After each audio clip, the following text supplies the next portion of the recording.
This video takes a look at the AOC G2770Pqu's OSD on-screen display menu system. The menu system is controlled by these little buttons here, which have a very satisfying click to them. They're not touch sensitive or anything like that. If you press the first button there, which is labelled Auto, it allows you to select the source that the monitor uses. The second button along, which has a little minus sign, that allows you to control the clear vision function of the monitor, and this is basically a sharpness enhancement feature, which even on the weak setting I find gives what I'd class as an excessive amount of sharpness. I know on some applications some users might like to use this extra sharpness, but I prefer things being natural, so I keep clear vision off. The next button along has a little plus sign there, and that controls the volume of the headphone jack of the monitor or the integrated speakers of the monitor, depending on which source you're using there. And then there's a menu button labelled Menu, and this opens the Osd Main Menu, which is set up in AOC's usual sort of widescreen style. So the first menu there, Luminance, allows you to control basic features such as the contrast, the brightness. You can set an eco mode, which as usual for AOC monitors basically just adjusts the brightness to certain preset values. It doesn't actually change anything else. There's a gamma feature here, which allows you to select one of three gamma modes, which alters the mid-tone luminance, so the brightness of shades other than black and white there, and we talk about that in the review. There's DCR, which stands for Dynamic Contrast Ratio, which enables the dynamic contrast feature of the monitor, and again we talk about it in the review, and you'll see it's not really something I particularly like, but it's there if you want to use it. There's an overdrive feature here, which allows you to select the level of grey to grey acceleration that the monitor uses.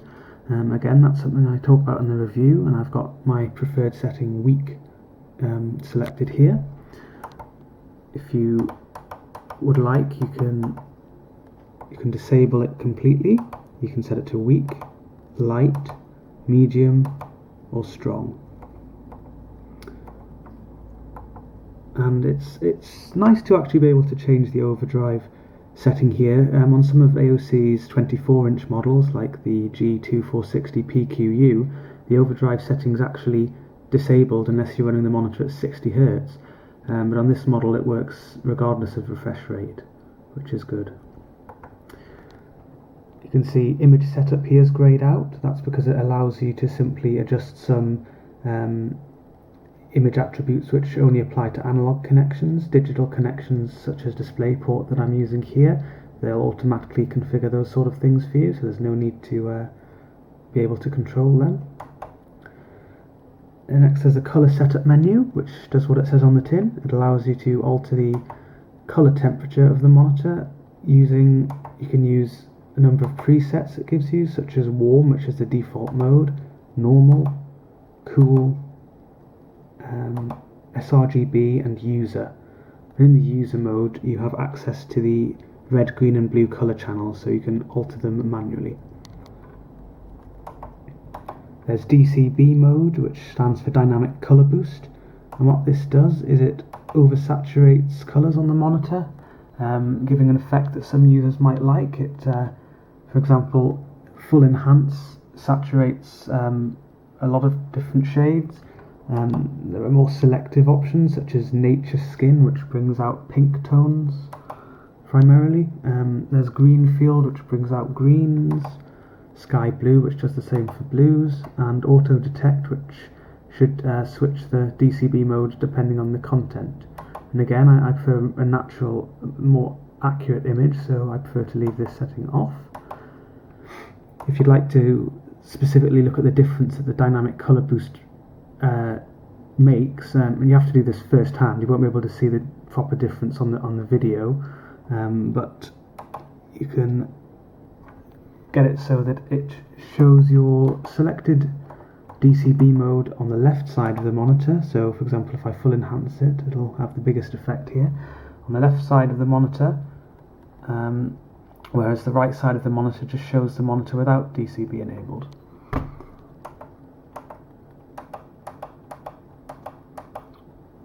I'm just going to turn that off for the rest of the video.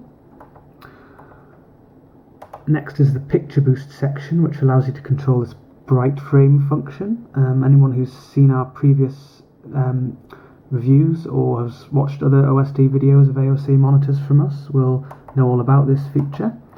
And this allows you to select a small box on the screen. Well, it doesn't have to be a small box. You can actually adjust where on the screen that box is, and you can have it fill the entire screen if you want. But the idea is that the image in that box can have its digital brightness, so that's not the same as the backlight brightness or the main brightness control of the monitor. It's more like what you might get on a TV, where you can independently control backlight and so-called brightness and contrast, so you can independently control these settings on this little box. So you might want to highlight a specific area of the image if you're looking at a document, for example. Next, there's an Osd Setup Menu, which allows you to change basic attributes of the OSD itself. For example, the language used, the timeout period, which I've got set to 120 seconds. By default, it's set to 10, or you can even have it as low as 5 if you want. And after that period of inactivity on the OSD, everything will disappear. Of course, you can manually exit the OSD as well, regardless of the timeout. You can control where on the screen the OSD is displayed. You can adjust this transparency effect. And to be honest, I probably should have set that to 0 before I started the video, because it makes it easier to actually see the content and my desktop background doesn't get in the way, but never mind. It's a break reminder feature, which will remind you when you've been on on your computer and the monitor's been switched on for an hour. It'll remind you to take a break. Next is the extra menu. That's the last bit of the OSD, and this just has the remaining settings. You can manually choose an input for the monitor, or you can have it automatically select the input for you. Auto config, I believe, again, that's related to the analog connection. There's an off timer feature, which will make the monitor automatically go on standby after a period of hours between 1 and 24. It's an image ratio feature, which is slightly different to, you can usually just select wide and auto on AOC monitors, but this one actually has a few more modes. And it actually allows the monitor to simulate specific aspect ratios and resolutions. So there's 17. This mode makes it simulate a 17-inch 4:3 monitor. So there's just a little square image in the middle with black borders surrounding it, and you won't be able to see. It won't be very obvious on the video, but everything looks squashed and it looks pretty unnatural. But never mind. You can have 19-inch 4:3 there. 19-inch 16:10. You can make it simulate a 21.5-inch 16:9 screen, and this looks a little less squished, but it's quite blurred. And again, it'll look sharper on the video than it is in real life.